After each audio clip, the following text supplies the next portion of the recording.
Welcome to the Ducks Unlimited podcast, the only podcast about all things waterfowl.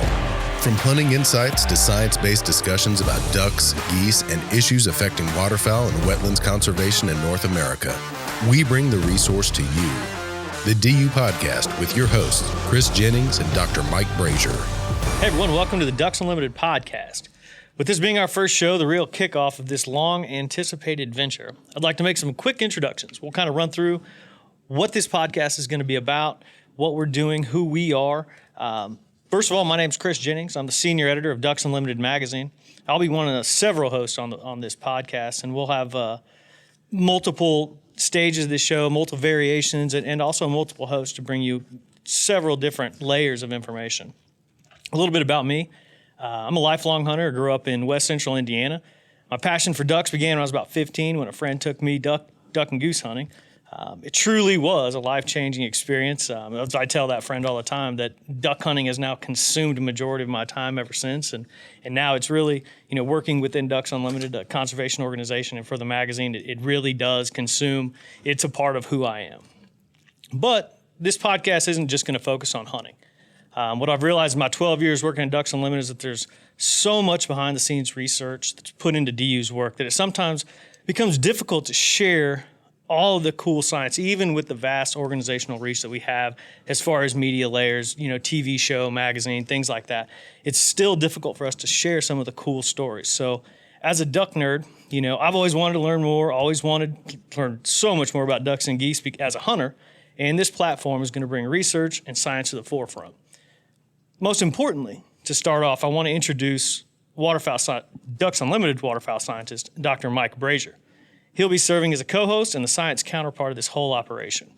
Mike is a wealth of waterfowl information, and I think as we get further along into this podcast, you're going to learn just about everything that comes out of his mouth is a valuable piece of information for not only a duck hunter, but conservationists. Mike, go ahead and introduce yourself. Thanks, Chris. I'm excited about the podcast we have here too. It presents us with a lot of opportunities to share information. On a personal note, I've been with Ducks Unlimited for 14 years now. I got my start as a sort of science coordinator working within a joint venture partnership down on the Gulf Coast, specifically in Lafayette, Louisiana. I was there for 13 years, and last December had an opportunity to move to Memphis, national headquarters, where I now serve as waterfowl scientist. And like you, I've been a duck hunter as long as I can remember. From an early age, I always knew whatever I was going to do, it had to be outside, and it was going to be. I knew my profession, whatever it ultimately came to be, was going to be in the natural resource field. And I can actually, like a lot of people, you can trace your obsession to waterfowl and back to a single event, oftentimes. And so mine occurred with my dad, and it was just, I remember seeing, it was a bluebird day, and the action was really slow, but this beautiful Drake mallard came in all by himself with his orange legs, set out straight. So anyway, some of those seminal moments occurred in my life early on. Life-changing experience. They really were. And, that has set me on the path that that I'm still on, and I'm excited about the opportunity we have with the podcast, and look forward to bringing some important information to folks. So some ideas from you. What are the type of things that you want us that we're looking to talk about? Yeah, and that's, we've kind of hit on a few different ideas, and what I think the audience is going to gain is they're going to gain a perspective of kind of a behind the scenes message of how Ducks Unlimited science-based decisions are formed, the different various types of science and research. There's so much cool information about ducks and geese and habitat. You're going to hear words that you might have to pick up an encyclopedia to figure out what they are. A couple weeks ago we were talking about philopatry, and I'm sitting here. Someone who has a journalism degree is sitting here with someone who has a PhD, and they're talking about the various levels of being able to identify waterfowl. And even as a lifelong waterfowl hunter, I had no idea. And so I think the listeners are going to get a very good perspective of the science behind Ducks Unlimited. Maybe an interesting way to describe it is it's sort of an inside baseball look at what happens with Ducks Unlimited.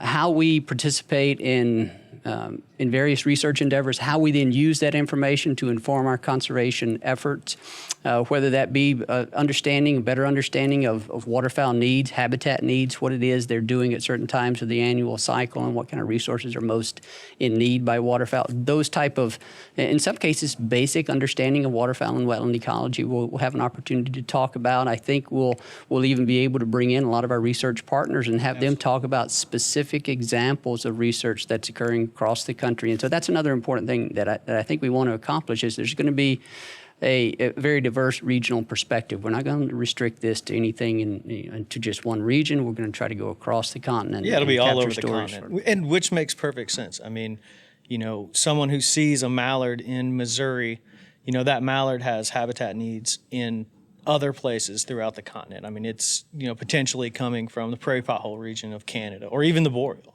for that matter. And so, as long as we can get the Ducks Unlimited message out from every different angle of the organization, from East Coast to West Coast, even into Alaska and into Canada, I think people are really going to enjoy hearing from some of these regional biologists, waterfowl managers, and even some kind of insider behind the scenes discussions with people like Scott Laseth, who writes our Ducks Unlimited magazine cooking column. We'll be talking with him and every different facet of the organization. So this is exciting.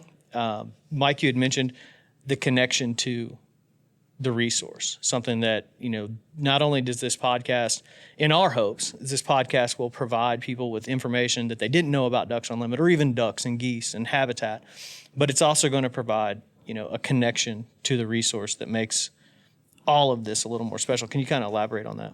Yeah, the way I view it is we as duck hunters can go out any day during the season and we can hunt ducks and we can do habitat during the season. Well, okay, good point. Not necessarily. Within certain limits, right, of what we're allowed to do in our job, what we're able to take there. But yeah, we can go out and hunt ducks. We can go out and manage habitat.